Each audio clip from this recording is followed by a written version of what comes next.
6 animals sell out before the producer ever lists them for sale. No Facebook ad, no marketplace post, no farmer's market booth, no advertising budget of any kind. Buyers find the seller, join a wait list, and pay in full before the animal is born, hatched, or weaned. This is not about marketing skill, it is about species selection. Each animal on this list occupies a market position where structural demand permanently exceeds available supply. The buyers are educated, motivated, and connected through communities that funnel them directly to producers, without the producer lifting a finger to attract them. Most small farm producers spend significant time and money trying to sell animals that the market is not actively seeking. These 6 species require none of that effort because the supply constraint is biological, not logistical. It cannot be solved by scaling. This video covers all 6, why each one sells itself, and how to position yourself as the producer buyers come to. The 5th animal has the most devoted buyer community of any backyard species on this list. Nigerian dwarf goat breeders with established reputations maintain kidding wait lists that fill months before breeding season begins. Kids are sold before they exist. A buyer contacts the breeder, selects a pairing based on the buck and does genetics, and pays a deposit to reserve a kid from a litter that will not be born for 4 to 5 months.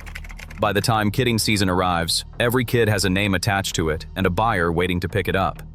The demand comes from multiple directions simultaneously. Hobby farmers want a compact dairy animal. Homesteaders want high butterfat milk for soap and cheese production. Pet owners want a friendly, manageable goat for their property. 4-H families want a show-quality registered animal for their children. Every one of these buyer types is searching for the same breed at the same time. Registered doelings sell for $250 to $500. Quality bucks with proven genetics bring $300 to $600. Even pet quality wethers move at $75 to $150 without a listing posted. The seller's marketing effort is zero. A simple website or social media page showing the herd and documenting kidding results is the only visibility required. Buyers find the breeder through breed registries, Facebook goat groups, and referrals from previous buyers who are already raising kids from the same program. Quality genetics take years to build. New breeders cannot flood the market overnight. Demand stays ahead of supply structurally, and has for the entire history of the breed's popularity in North America. Not all chickens sell themselves. Common hatchery breeds available from any online catalog for $3 to $5 per chick require active marketing at every stage.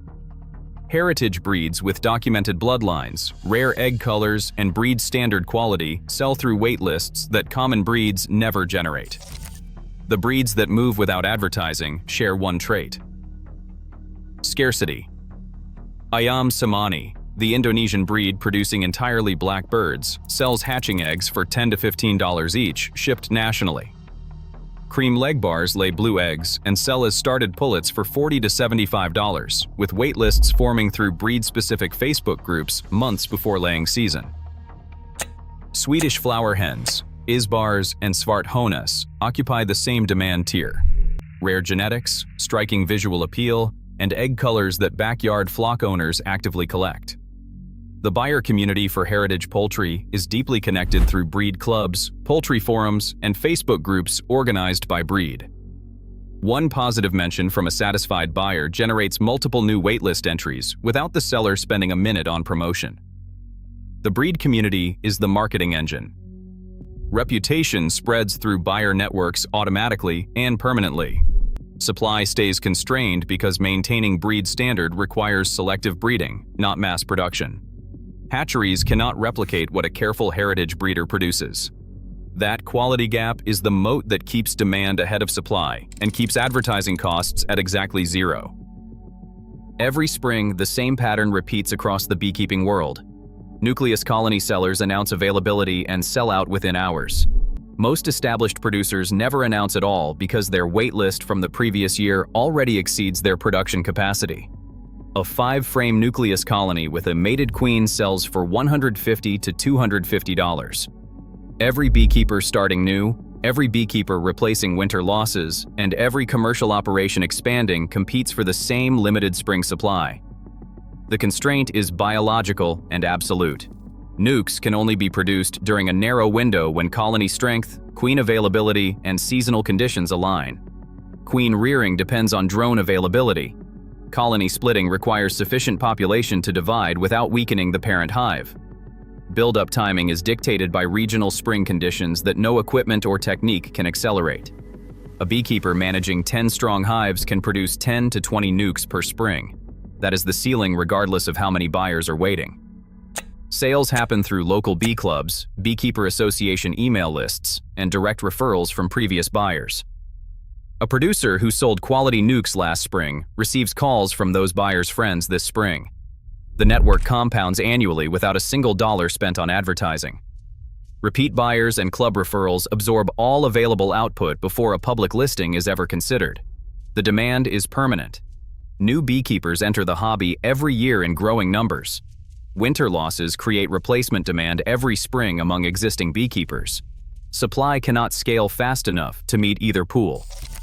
Zero advertising required. Zero marketing cost. Zero unsold inventory. Every small farmer who loses a chicken, a goat kid, or a lamb to a coyote begins searching for a livestock guardian dog the same week. The loss creates immediate, urgent demand that does not wait for a listing to appear. The buyer contacts every breeder they can find through farm networks, breed groups, and local referrals. The supply of quality working line puppies cannot keep up with that demand, and has not for years. Working line livestock guardian dog puppies from parents actively guarding livestock sell for $400 to $800. Started dogs with 6 months of documented livestock exposure bring $800 to $2,000. The distinction between working line and pet line guardian breeds is the entire value proposition. A puppy from parents that sleep in the pasture with the flock every night carries instincts that pet-bred animals from show lines frequently lack. Buyers who have lost animals to predators understand this difference and pay accordingly without negotiation. Quality working lines take years to establish. Responsible breeders produce 1 to 2 litters per year from proven guardian parents. That limited production is the supply constraint that keeps the market permanently undersupplied. Demand drivers continue expanding. Backyard poultry ownership grows every year. Hobby farm startups increase. Predator pressure in suburban rural interface zones intensifies as development pushes wildlife corridors closer to livestock. Breeders with proven dogs receive more inquiries than they can fill from word of mouth alone. One good dog on a visible farm generates referrals for years. Reputation is the entire marketing system. Zero advertising. Zero unsold pups. The Kunekune community is one of the tightest, most active breed networks in small farm livestock. Breeders with registered stock maintain waitlists year-round, and most have never posted a for sale ad in their lives. The buyer comes to the breeder fully educated on the breed, fully committed to the purchase, and ready to pay without negotiation. By the time a buyer contacts a Kunekune breeder, the buying decision is already made. The breeder's only job is to have animals available. Most do not have enough. Registered Kunekune gilts and boars sell for $400 to $1,000. Pet quality pigs bring $200 to $500. Breeding pairs move at $800 to $1,800. Demand comes from 3 distinct buyer pools competing for the same limited inventory. Homesteaders seeking a pasture-friendly pig that will not destroy their land. Smallholders wanting rich, flavorful pork from a breed that thrives on grass and forage rather than grain. Pet pig owners drawn to the breed's calm temperament, manageable size, and social intelligence. The breed is still relatively rare in North America. Registered breeding stock with diverse, documented bloodlines is limited. Quality breeders producing animals with verifiable genetics are few. Kunekune-specific Facebook groups, breed registries, and breeder directories funnel buyers directly to producers with zero intermediary and zero marketing cost. The community does the marketing.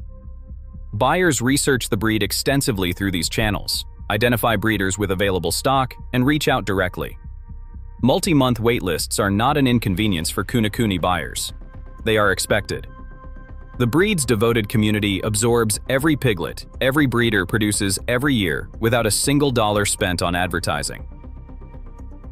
The hand spinning and fiber arts community is small, passionate, and perpetually undersupplied with quality domestic Angora fiber and breeding stock.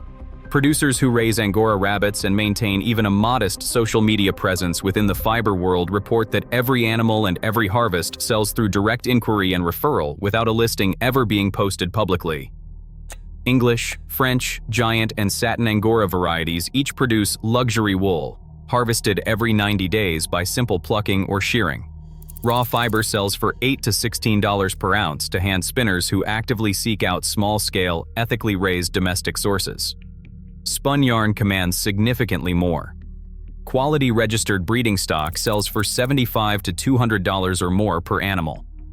Fiber quality breeding pairs move at $150 to $400 through the same buyer channels that purchase the raw wool. The demand driver that gives domestic Angora producers a permanent market advantage is ethical sourcing. Commercially imported Angora, predominantly from large-scale operations in China, carries well-documented animal welfare concerns that fiber artists are increasingly unwilling to support. Domestic producers who can demonstrate humane handling, small-scale production, and a direct relationship with their animals occupy a market position that industrial imports cannot reach regardless of price. Fiber arts guilds, Ravelry forums, spinning groups, and breed-specific communities connect buyers to producers without any marketing intermediary. One satisfied fiber customer generates referrals across the entire local spinning community. The producer who raises healthy Angoras and shows up in fiber spaces with quality wool does not chase buyers. The fiber community finds them.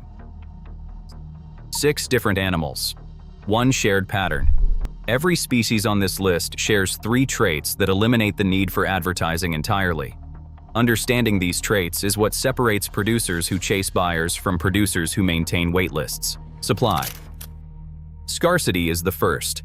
Biology, breed rarity, or production timing limits available inventory in ways that cannot be solved by more producers entering the market quickly. Nigerian Dwarf genetics take years to build. Heritage poultry bloodlines require generations of selective breeding. Nukes can only be produced in a narrow spring window. Kunekune registered stock remains rare in North America.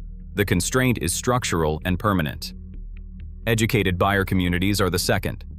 Buyers in these markets research extensively before purchasing.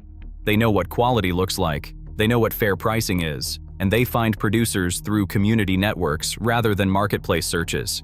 The buyer arrives pre-sold. The producer does not need to convince anyone of anything. Overlapping demand pools are the third. Each animal is wanted by multiple distinct buyer types simultaneously. Nigerian dwarfs serve dairy homesteaders, pet owners, 4-H families, and hobby farmers. Kunekunes serve homesteaders, pork producers, and pet owners. Heritage chickens serve egg collectors, breed preservationists, and backyard flock owners. Multiple buyer pools competing for the same limited supply creates demand pressure that a single buyer type never generates alone. When all 3 traits are present, the producer's only job is to raise quality animals and maintain reputation. The market handles everything else. Animals lacking even one of these traits require active marketing. Animals carrying all 3 sell themselves indefinitely. Choose one of these 6 species and invest in the best foundation stock you can afford. Quality of starting animals determines everything. Buyers join wait lists for breeders with documented genetics, healthy animals, and visible reputation. Cutting corners on foundation stock guarantees the marketing problem the breed alone would have eliminated. Join the breed community before purchasing the first animal. Understand who the buyers are, what they value, and where they gather. The first litter, clutch, or harvest sells through that community if the quality is right. One satisfied buyer generates the next 3 through referral. Most producers building waitlist demand reach full output absorption within 12 to 18 months of their first sale. The producer who chases buyers chose the wrong animal. The producer who has buyers waiting chose the right one. Zero advertising is not a marketing strategy. It is the result of choosing a species where demand permanently exceeds supply. Subscribe for more zero marketing livestock strategies. Comment which of these 6 animals you would start with first.